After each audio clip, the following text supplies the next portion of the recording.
The officer pulled Alton Greer's hand off the shoulder restraint and turned him around on the loading platform, and the chain broke at his neck, and the small brass gauge he had worn there for 20 years fell through the grating and was gone. His leather case went the other way, under the Q-rail, into the gum and the dropped straws. He was 61, in a faded red park t-shirt, work boots, and a straw hat, and he did not pull away. He had shown his badge in the first 15 seconds, and that is what made it worse.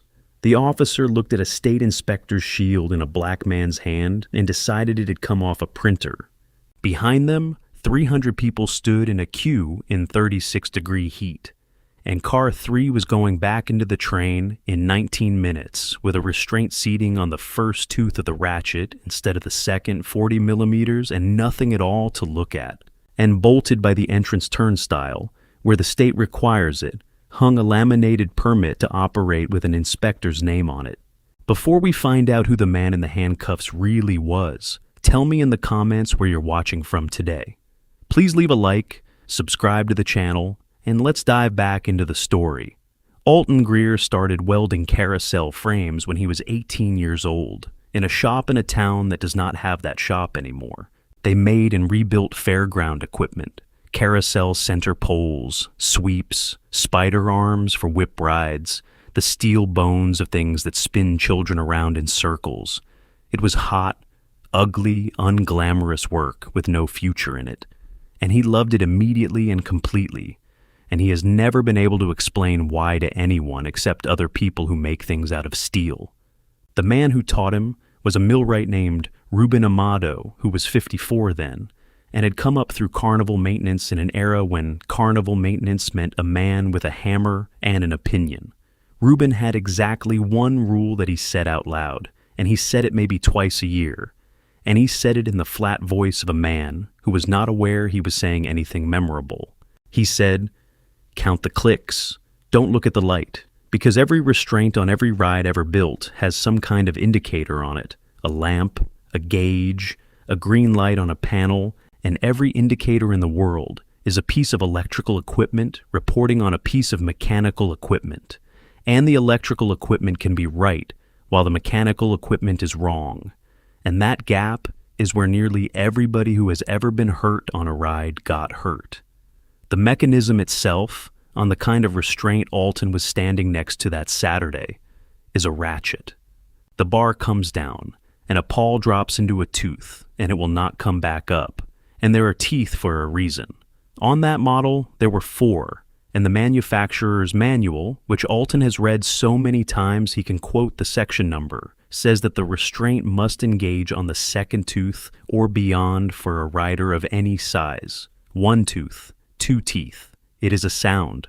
That is genuinely all it is. From the operator's position, with 110 decibels of ride and screaming and music going on, the difference between a proper lock and a bad one is 1 extra click, and Ruben Amado spent about 6 years teaching a teenager to hear it. Alton welded for 4 years. Then he went to work maintaining rides at a park, and he did that for 16 years, which is where the real education happened, because a maintenance mechanic in a park sees everything twice. He sees the equipment, and he sees the pressure.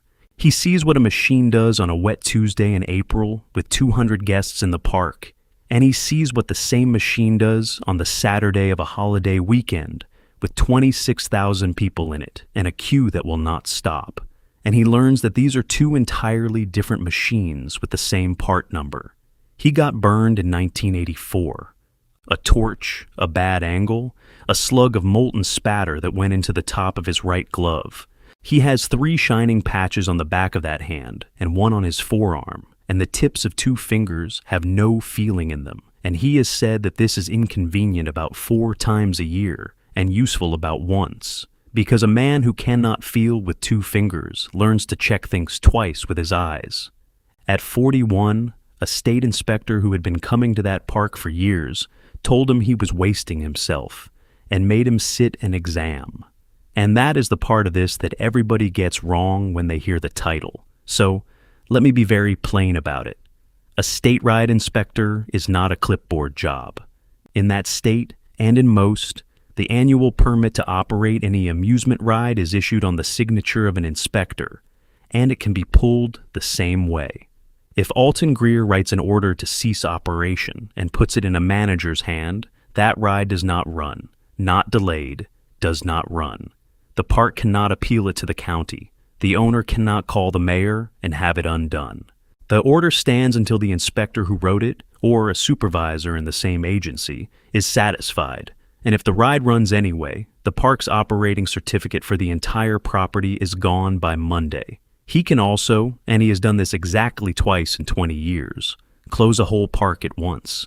That was the man standing on the loading platform of a roller coaster in a $10 shirt at 20 to 12 on a Saturday in July.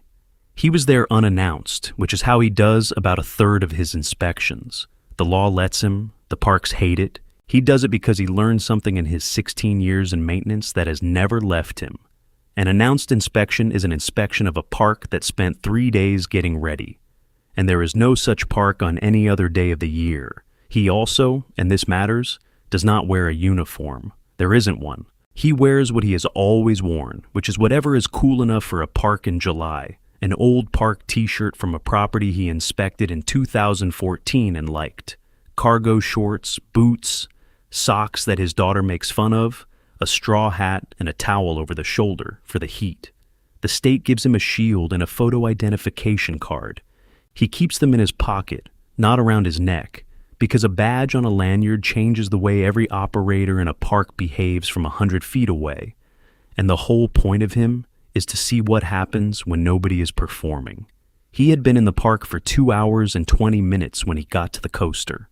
The small things came first. They always do, and they are never the story, and they are always the same story.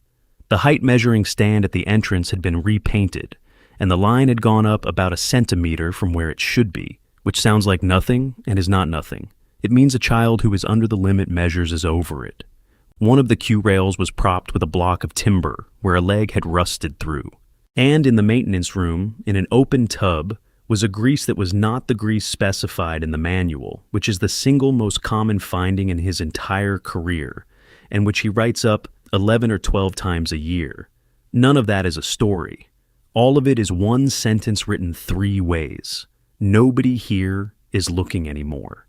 And a 19-year-old operator in a red polo came down the platform and stopped because there was a man in park uniform who was not park staff standing beside car 3. "Sir, you can't be on the platform?" "You're right," Alton said. "You want to see my identification?" He did.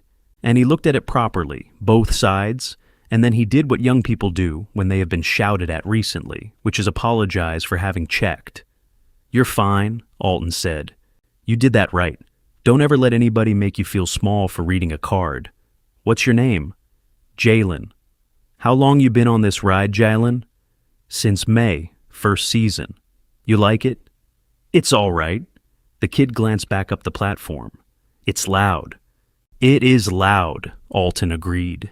And then he asked the question he asks every single person under 25 on every job he has ever done, in the same easy voice. Because in 20 years, it has never failed to produce something. What's the thing on this ride that's been bugging you that nobody wants to hear about? And Jalen Poitier's face did a thing. It was about 1.5 seconds long, and then he said, "Nothing, it's fine." Alton did not push him. He has learned that pushing a frightened 19-year-old on a platform gets you the sentence he thinks you want, and nothing else. He said, "All right," and he filed it. And he waited for the train to come in. Here is what he did next, and it took 4 minutes, and it is the least dramatic thing in this entire story. He stood at the back of the platform where the operators stand, and when the train came in and the restraints released, he listened. That is it. He listened to 24 shoulder restraints come down as the next load boarded, and he counted clicks. 23 of them made 2 sounds. Car 3, right-hand seat, made 1. He did not move. He waited for the next dispatch and the next load, and he listened again. 1 click. Then he went and looked at the panel, and the lamp for that seat was green, because the lamp is fed off a proximity switch that sees the bar in the down position, and the bar was in the down position, and the lamp had no opinion whatsoever about which tooth the pole had dropped into. The train went. He watched it go up the lift hill with 114 feet of chain noise, and he watched the fourth element, which is an inversion. And he thought about a restraint with 40 millimeters of travel left in it on a rider whose body is being unloaded to about a quarter of its weight upside down at the top of that element for about 1.5 seconds. When it came back in, he asked the operator to hold the car out of service for 2 minutes, and he took the gauge off the chain around his neck. It is a small brass go/no-go gauge, about the size of a thick key, machined by a man in Ohio in the 90s for a tool company that no longer exists. It has 2 steps on it. The larger step is not supposed to fit into the gap between the ratchet housing and the pawl carrier when the restraint is properly seated. If it fits, the restraint is on the wrong tooth. He put the bar down himself. 1 click. The gauge went in like it was made for it. He took it out, closed the bar again harder, felt for a second click that was not there, and put the gauge in again, and it went in again. Then he did the thing that separates an inspector from a mechanic, which is that he stopped touching the machine and went and found the paperwork. The daily inspection log for that coaster lives in a plastic wallet in the operator's booth. Every morning, before the first rider, a maintenance technician walks the train, checks and cycles every restraint, and signs a line. It had 5 lines filled in. Wednesday, Thursday, Friday, Saturday, Sunday. It was Saturday. Sunday had already been signed for. All 5 lines were the same handwriting, the same pen, the same slant, the same pressure, written by one man sitting down in one sitting, probably in about 20 seconds, sometime earlier in the week. That is what people mean when they say a ride was checked this morning. Sometimes it means a man walked the train at 6 in the morning with a torch. And sometimes it means a page is full, which looks identical from an office, and which is the entire reason Ruben Amato bothered to teach a teenager to count clicks instead of trusting a light. Alton photographed it. The log, the panel, the gauge sitting in the gap with the car number visible in the same frame, the seat, the manual page. 6 photographs, time-stamped in 90 seconds, because he has been doing this for 20 years, and he knows exactly which 6. And then he got out his book to write an order, and he asked Jalen Poitier where the shift manager was. And that is when the park security guard, who had been watching him from the exit ramp for 11 minutes, made a radio call. And 11 minutes after that, Officer Wyatt Marchetti came up the platform steps. Marchetti was 31 and 6 years on, and had been in that park exactly 4 times, all of them for teenagers fighting in the water park. He had been called by a guard who had said on a recorded line the words, "Guy on the coaster platform messing with the cars, doesn't work here, doesn't work here." Alton saw him coming and did the thing he has done 1,000 times, which is take his identification out and hold it in the open, low, chest height, both sides visible, before anybody says anything. "Officer, my name is Alton Greer. I'm a state ride inspector. This is my shield, and this is my photo card. I'm working. I need 2 minutes of your time, and then I need you to help me." And Officer Marchetti looked at it. That is the part I want you to sit with, because it is the difference between this story and most of the ones we tell. He did not refuse to look. He looked directly at a state inspector's shield in a man's hand for about 2 seconds. Then he said, "Where'd you get that?" "The state gave it to me 20 years ago." "Uh-huh," Marchetti said. And then he said the sentence that is quoted in the finding and that got read out loud at a state legislative hearing 8 months later. He said, "Because that looks like something you printed, now." Alton Greer is 61 years old and has been doing this a long time, and he has said in public more than once that he has heard worse. But he has also said that this one landed differently, and that the reason it landed differently is that it was not a refusal to look. It was worse than that. It was a man looking at a genuine state credential and at the person holding it, and deciding that the credential was the thing that must be wrong because it was the cheaper thing to be wrong. The card had a photograph on it. The photograph was of him. "Sir, walk down to the entrance turnstile with me," Alton said. 20 steps, There's a permit to operate in a frame on the frame post. State requires it. It has my name on it and a signature on it, and you can compare it to this card. You need to step off the platform. There's a restraint on this train that isn't seating properly, and this ride is dispatching in. Sir, step off the platform.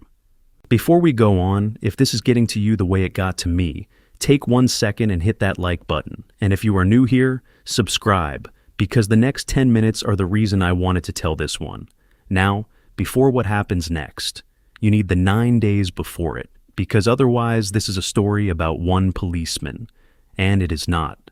Jalen Poitier had heard it on the 5th of July. He is 19. He had been on that platform since the middle of May, dispatching a train every 110 seconds for 8 hours a day. And he had done the thing that happens to a human being who does anything 400 times a day, which is that he had started to hear the pattern, not consciously. He could not have told you what he was listening for. But on the 5th of July, a train came in, and one of the cars sounded wrong to him, and he stood there for a second and thought, that was one. He did not know about ratchet teeth. He had never read the manual. Operators do not get the manual. What he had was 11 weeks of hearing the same sound 400 times a day, and a hole in the middle of it. So, he wrote it up, in the park system, from the booth terminal, at 21:14 on the 5th of July, and the words he used were, car 3 right side, restraint only clicks once, other cars click twice, please check. Nothing happened for 3 days. On the 8th he wrote it again, and this time he added a sentence that took him a while to work up to. Second report on car 3, still 1 click, requesting the car be taken out until maintenance looks. The next afternoon, the operations director came down to the platform. His name was Gunnar Volkert. He was 47, and he was 11 days from the biggest attendance weekend in the park's history, with a capital plan and a bonus structure riding on it. He did not shout. They never shout. He said, I love that you're paying attention, genuinely. But do you understand what taking a car out of a train does on a Saturday in July? That's 24 seats.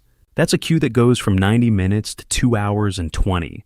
That's 400 angry families, and it's a survey score, and it's my problem. All because a first-season operator thinks a sound is different. Are you certain? Because if you're certain, I'll pull it right now. And Jalen Poitier, 19, said, no, sir, I'm not certain. Of course he said that. He was 19 and had 11 weeks of experience and had been asked to certify a thing he had no vocabulary for. Volkert did not lie to him and did not threaten him. He simply held up the word certain, which the boy could not reach, and let him fail to reach it. He came off the schedule on the 11th and the 13th. Nobody told him why. Nobody ever has to. That is the whole mechanism, and it is not dramatic, and there is no villain in a leather chair. There is an attendance number, a man protecting it, a 19-year-old learning what noticing costs, and 5 lines in a logbook filled in on a Wednesday for a Sunday that had not happened yet. Back on the platform at 11:41, Alton Greer made a decision that he has been asked about at 2 conferences and in 1 deposition, and his answer has never changed. He complied. He has said, I am 61 years old, and I have been black in industrial workplaces since 1982, and I know exactly what the next 4 minutes were going to be if I stood on that platform and kept being right at a man who had already decided I was a liar. I was not going to win it. Nobody wins that. What I could do was make it end faster. Because here is the arithmetic he was doing, and it is the same arithmetic every single one of these people ends up doing. If he argued, the ride kept dispatching while he argued. If he was arrested, 3 things happened automatically, and none of them required anybody to believe him. A supervisor would be called, because a patrolman who cuffs a 61-year-old man in front of 300 families always calls a supervisor. The park's own maintenance leadership would come running, because a police incident on a ride platform is a phone call to the general manager inside 2 minutes.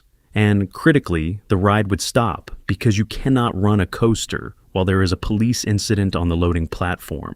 He said, I could not stop that train by being right. I could stop it by being arrested.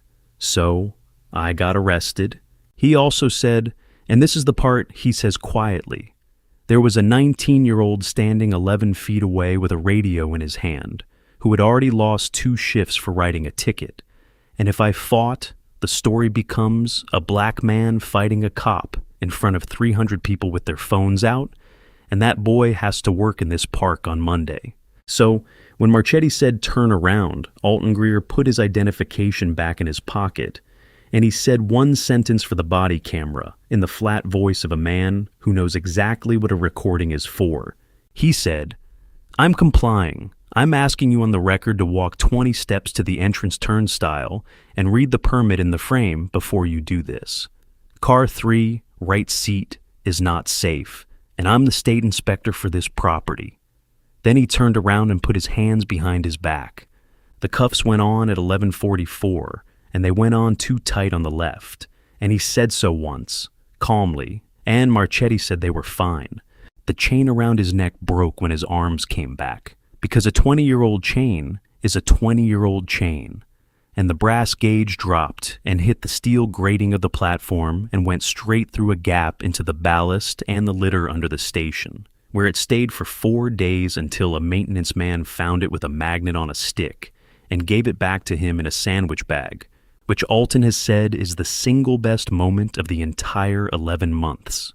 The leather case came off his belt clip and slid under the queue rail into the crowd, with his license in it and his photo card, and a signed blank order to cease operation, which he has carried since 2007. And 300 people in a switchback queue in 36-degree heat watched a 61-year-old black man in a park t-shirt get walked down the exit ramp in handcuffs, and about 40 of them filmed it. And the version that went around that afternoon was 11 seconds long and had no context in it at all. Jalen Poitier stood at the operator's panel with his hand on the dispatch key and did not press it. That is the part nobody talks about. Everybody remembers that he filmed it.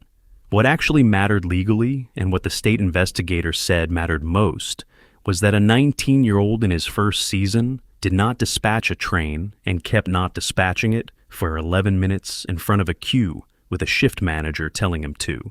He said to that shift manager on his own recording in a voice that everybody who has heard it describes the same way, "No, sir. That man said, car 3. I'm not sending it. The walk down the exit ramp is 90 meters.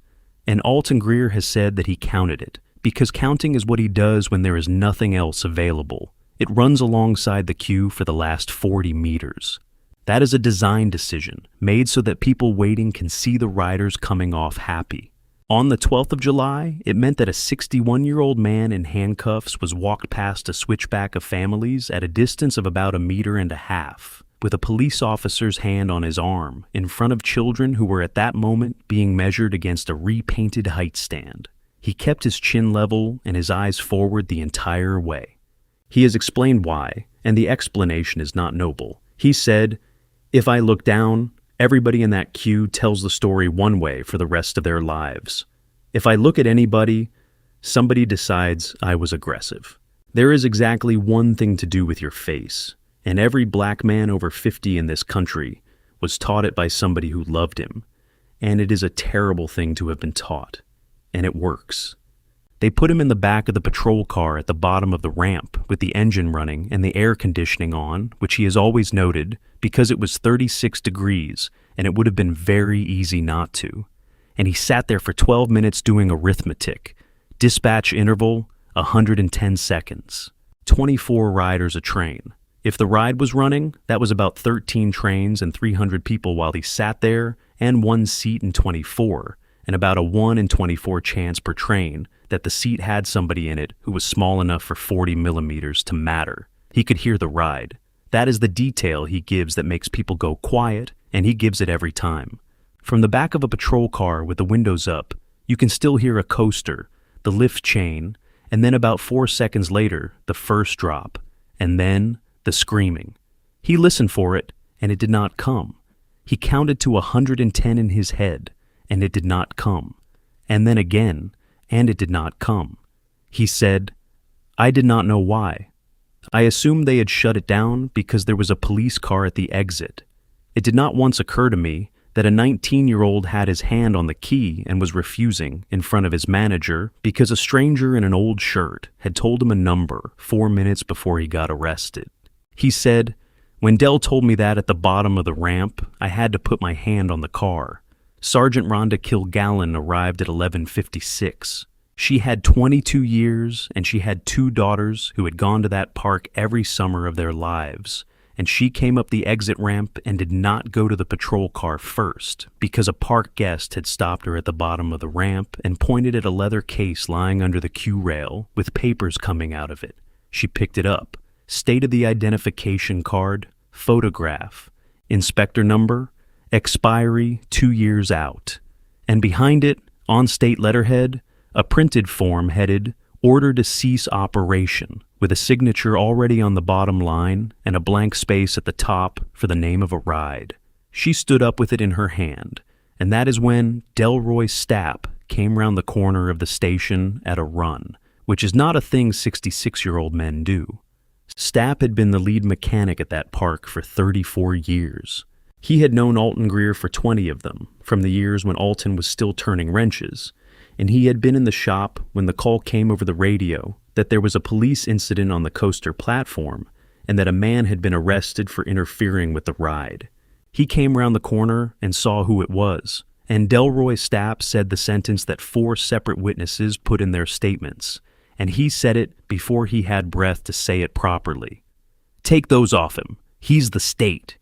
What followed was 90 seconds of the kind of chaos that does not look like chaos. Sergeant Kilgallen held the open case up at Marchetti's eye level with the photograph facing him and asked him one question, which is in the finding. "Where do you think he got this?" Delroy Stapp went up onto the platform with a torch and put the bar of car 3 down himself, and listened, and then straightened up and said a word that is not in any of the official reports but is in every account anybody has given since. The cuffs came off at 11:59. There were deep red bands across both wrists, and the left one was worse, and it ran right across the old shining burn scars on the back of that hand. Alton Greer rolled his shoulders once. He did not look at Marchetti. He looked at Delroy Stapp and said, "Del, car 3, right seat, first tooth." "I heard it. Is the train still up there? Train's on the brake run. Kid wouldn't dispatch." And Alton Greer, who by every account is not an emotional man, had to stop for a second, and then he said, "The kid wouldn't dispatch." 11 minutes, Stapp said, in front of everybody. He wrote the order on the hood of the patrol car at 12:06 with a pen he borrowed from the sergeant, and it named the ride, and the ride did not run again for 9 days. The tear-down of car 3 happened that evening in the maintenance shop with 11 people standing around a bench. And Alton Greer did the thing he does, which is the least cinematic part of this, and the only part that actually protects anybody. He narrated. He said, "Put the bar down. Everybody listen. That is 1 sound. Now here is a good one off car 7. That is 2. That is the entire fault. It is not hidden. It is not subtle. It is a sound. And there are 4 people in this room who have heard it 400 times a day this summer and have not heard it. And I want to be very clear that I am not insulting you, because for 11 years I did not hear it either." He said, "Now look at the lamp. Green. It was green all morning. It was green on the 5th of July when this young man wrote his ticket. The lamp is doing its job perfectly. It is telling you the bar is down. Nobody ever asked it which tooth, because you cannot ask it that, because it does not know." He said, "Now the gauge goes in here. If that fits, you are on the first tooth. It costs 4 seconds a seat. 24 seats is 96 seconds. This ride is worth about $11,000 an hour on a Saturday, and the check that would have caught this costs 96 seconds a day." And then he said, the thing that Marion Falkenrath, the independent engineer who was standing at the end of the bench, wrote down word for word and quoted at the hearing. He said, "The heat is the last piece. It is 36 degrees out there. That oil is thinner today than it was in April. Every one of these will be a little worse this afternoon than it was this morning, and a little better on Tuesday when it cools. And if this had been reported by a mechanic in October, it would have been checked in November, and it would have passed. That is why the 90-day gauge check in the bulletin is not a suggestion. Machines have seasons. Nobody schedules for that. The 11-second video went up at 12:31 and had 400,000 views by 6 o'clock that evening. It is exactly what you would expect. It starts with the cuffs already on. There is no audio worth anything because there is a coaster running somewhere and a queue of 300 people and a child crying. You see a big older black man in a red shirt being walked down a ramp by a young white officer. And you see 40 phones, and it ends when the person filming turns to their friend. By 8 that evening, it had a caption on it in 4 different languages, and none of the captions was correct. Alton Greer has been asked a great deal about how he feels about that video, and his answer is not the one people want. He says, "I am glad it exists, and I would not want a world where it did not."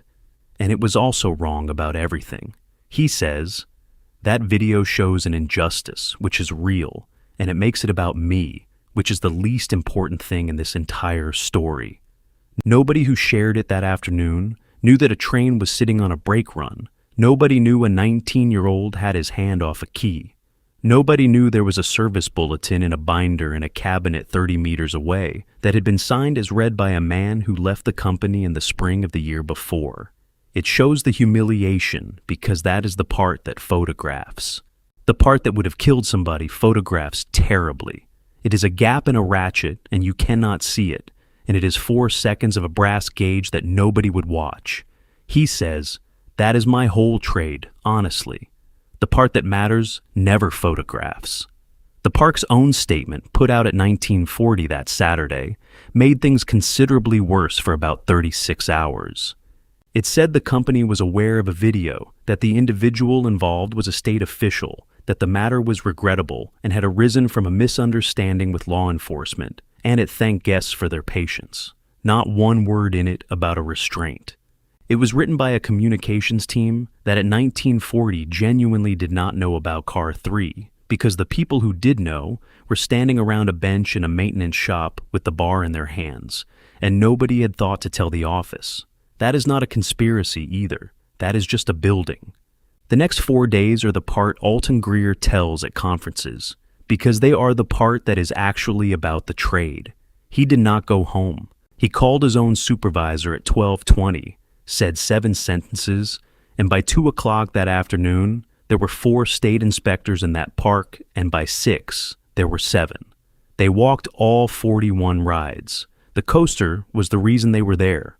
Car 3's restraint had a hydraulic locking cylinder with an internal seal that had failed in a specific and well-documented way that lets the pole carrier float about 2 millimeters, which is enough that the pole skips the second tooth and settles on the first. It is not a rare failure. It is in a manufacturer's service bulletin from 4 years earlier. The bulletin recommends checking with a gauge every 90 days. The park had a copy of that bulletin. It was in a binder. It had been signed as read by a maintenance manager who had left the company 19 months previously. That was the thing that made Alton angriest, and he is not a man who gets angry in public. He said, at a hearing, nobody hid this. Nobody had to hide it. The information was in the building the entire time, in a binder, in a cabinet, 30 meters from the ride. It was not a secret. It was just not read, and there is no law against not reading, and there is no inspection that catches it, and it will kill somebody in this country again this decade. They found 3 more restraints with the same condition, on a different ride, on the other side of the park, on a model that shares the same restraint supplier. 3 more. Not one bad car. A supplier-level failure mode sitting in 4 seats across 2 rides and 1 property in the middle of July at the height of the season with every single daily log signed. The park closed voluntarily on the Monday and stayed closed for 4 days, which cost, by the number that ended up in the newspaper, about $2.4 million. Gunnar Volkert was dismissed in September. The finding against him is not about the ratchet. Nobody has ever suggested he knew about the ratchet, and Alton has said publicly and repeatedly that he does not believe Volkert knew. The finding is about the 9th of July, and about a conversation on a platform and about 2 shifts, and it says in effect, This individual did not create the defect and could not have known about it, and he taught every junior employee in that park what reporting costs, at a moment when one of them was the only human being in the property who had heard the fault. Officer Wyatt Marchetti was investigated for 4 months. The finding was failure to verify a presented credential, failure to double lock restraints, and unlawful detention. He was not dismissed. 21 days suspension, retraining, and a permanent bar from paid details at that property. Alton was asked in his deposition whether he wanted the man fired, and his answer is the one that got picked up, because it is not the answer people expect. He said, "No, I want the next one to walk 20 steps. Firing him is the cheapest thing the city could possibly do, because it costs them one person and changes nothing. And in 9 months, everybody has forgotten his name, including me." He got the rule instead. 11 months later, that department's general order was rewritten so that when a person presents a government credential, the officer must physically examine it and attempt verification through dispatch before restraints are applied, absent an articulable safety reason, and must state on camera that the check was made. 2 paragraphs. It will do more than 21 days did. And there was a second change, and it is the one he cares about, and it is why he still gets invited to speak. That state amended its ride inspection regulation the following spring. Daily restraint checks can no longer be recorded on a paper sheet in a booth. They must be entered on a device at the ride, with a timestamp, and a signature block cannot be opened for a date in the future. You cannot sit down on a Wednesday and fill in Sunday. Every state that adopted a version of that rule adopted it because of 1 page in a plastic wallet with 5 lines on it in one man's handwriting. Jalen Poitier did not lose his job. He was called into an office in August with a different man behind the desk and told that the park would pay for his mechanical certificate, which happened. He deferred his college start by a year, finished the certificate, and he is now, at 21, on the ride maintenance crew at that park on the early shift, which is the shift that walks trains at 6 in the morning with a torch. Alton wrote him a letter for his file. It is 2 sentences long. The second sentence reads, "On the 12th of July, this employee refused a direct instruction from a shift manager to dispatch a train, and he was right." His mother framed it. Alton knows this because he has been to the house, and Ozella Trask came back. Mrs. Trask is 71, and 3 years before any of this, her grandson came off a carousel horse at that park and broke his collarbone. She filed 3 complaints over 11 months in her own handwriting on the form, delivered in person to guest services. All 3 were closed. The word in the file, 3 times, was unsubstantiated. The carousel was one of the 41 rides they walked that week. 2 of the pole clamps on the outer row were worn past tolerance. Alton found her name in a stack of paper in October and drove out to her house on a Sunday, and she gave him iced tea and would not let him apologize. And she said the sentence he now uses to open every training session he gives. She said, "I didn't need anybody to believe me, baby. I needed one person to go and look at the horse." There is a public log of ride complaints on that state's website now, with dates and outcomes, and you can search it by park. Mrs. Trask does not use a computer. Her granddaughter checks it for her every month and reads it out over the phone. There is one conversation from that first afternoon that Alton Greer will not tell in public, and that Jalen Poitier has told twice. At about 4 o'clock, after the state cars had arrived, and before anybody had said the word closure out loud, the 2 of them ended up sitting on the curb behind the first aid station with 2 bottles of water, because there was nowhere else to sit, and nobody had told either of them what to do. Jalen said he was sorry. He said it about the 11 minutes at the panel. He said he should have refused sooner, on the 5th, on the 8th, that he should have just walked off the platform and made somebody deal with it. And Alton Greer, who had been in handcuffs 3 hours earlier, said no. He said, "Son, listen to me carefully, because you are going to carry this for a long time, and I want you to carry the right version of it. You are 19. You reported it twice in writing, with a date and a time on it, which is more than almost anybody does. You got asked whether you were certain by a man who knew you could not possibly be certain, and that was not a question. That was a tool, and I have watched it used on grown engineers with 20 years in. He said, and then, when it counted, you had your hand on a key with 300 people in a queue and a manager standing over you, and you did not press it. Do you understand that on the 12th of July, at 11:48 in the morning, the entire safety system of this park was one 19-year-old with his hand off a switch? Everything else had already failed. Every single layer. The bulletin, the log, the lamp, the report, the manager, the state permit on the post, and the police officer standing on the platform. All of it failed, and you held. He said, "Do not you ever apologize for that." Jalen has said that he did not really understand it that day, and that he understands it now, and that the sentence he thinks about is the one Alton said last, standing up and putting his hat back on. He said, "The reason they want you certain is that certainty is expensive and doubt is free. Do not let anybody make you pay for their certainty with your doubt. You do not have to be sure.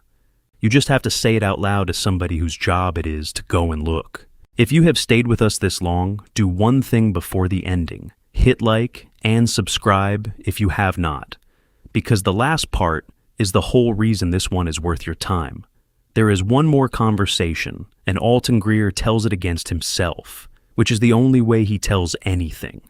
The following June, 11 months later, he was asked to speak at a joint safety day. Park operators, maintenance crews, 2 fire departments, and, because a retraining order said so, about 50 police officers.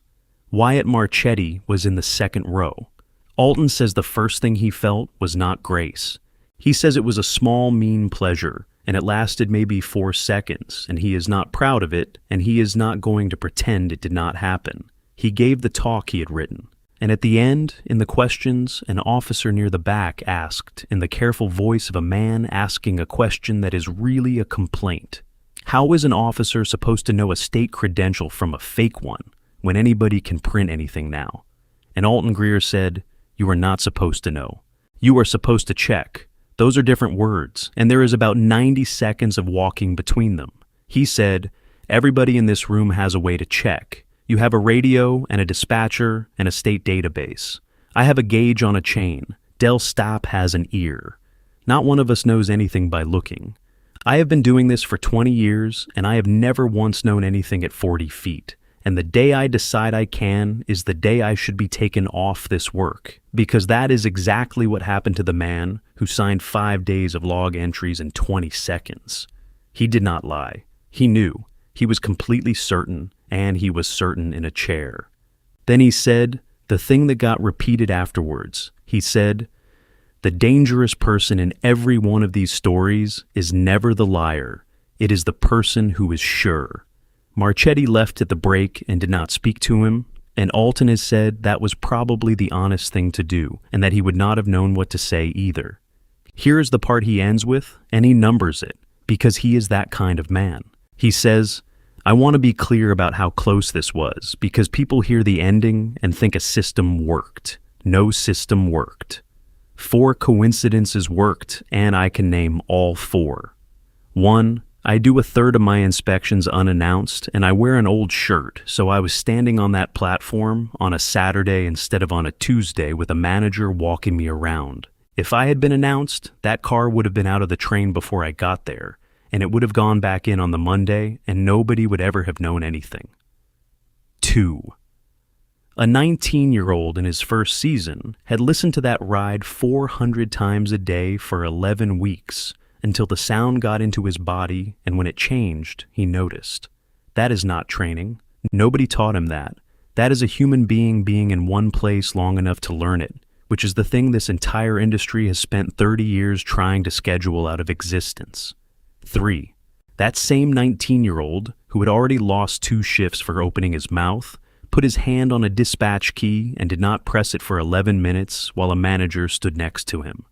Everybody remembers he filmed it. Filming it made the news. Not dispatching is what actually mattered. 4, Del Stapp was in the shop and not at lunch, and he has known my face since 2004. If Dell is off that day, the sergeant is standing there holding a card and a form, with nobody in that park to tell her what either of them means. Take any one of those four away, and either that train goes out, or I spend the afternoon in a cell and the ride runs all weekend, and probably nothing happens at all, which is the likeliest outcome, and the exact reason nobody ever fixes anything. That is not a system, that is luck in a straw hat. And then he says the small thing, and it is always the same, and it is the reason they keep asking him back. He says, Ruben Amado told me to count the clicks and not look at the light, and I have made a whole life out of that.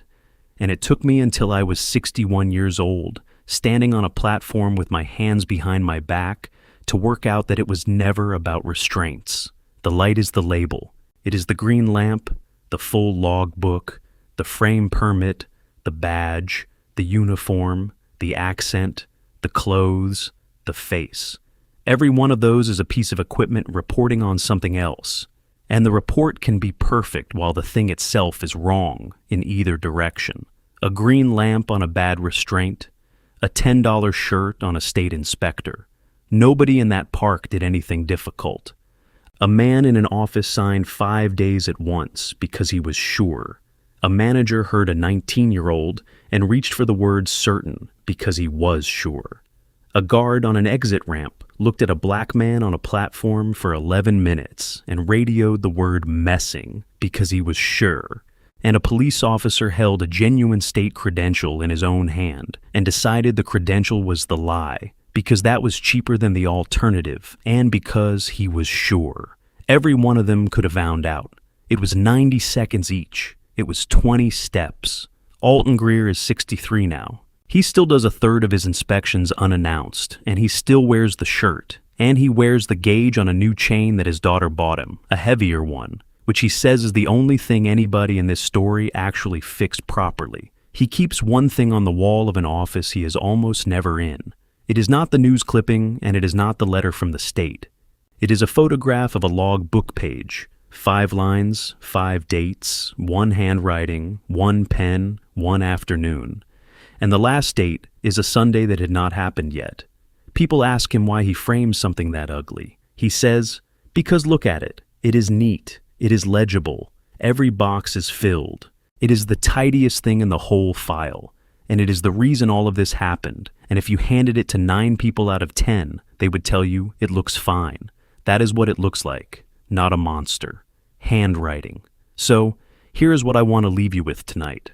Somewhere in your week there is a green lamp, a form already filled in, a page already signed, a person you read off in a second and a half by their shirt and their shoes and their face, and then behave toward exactly the way the reading told you to. It costs nothing to be right about them by accident. It costs about 90 seconds to actually find out. Have you ever handed somebody your credentials and watched them decide the card was fake? Have you ever been the youngest person in the room, the one who noticed and been asked whether you were certain? Or have you been on the other side of it, the way most of us have at least once and only worked it out later? Tell me in the comments. I read them, and on stories like this one, they are the reason I keep making them. If Alton's story got to you, please leave a like. It genuinely helps this channel reach the people who need it. Subscribe if you are new here, and turn the bell on so you do not miss the next one. Take care of each other out there. Count the clicks, not the lights. And I'll see you in the next one.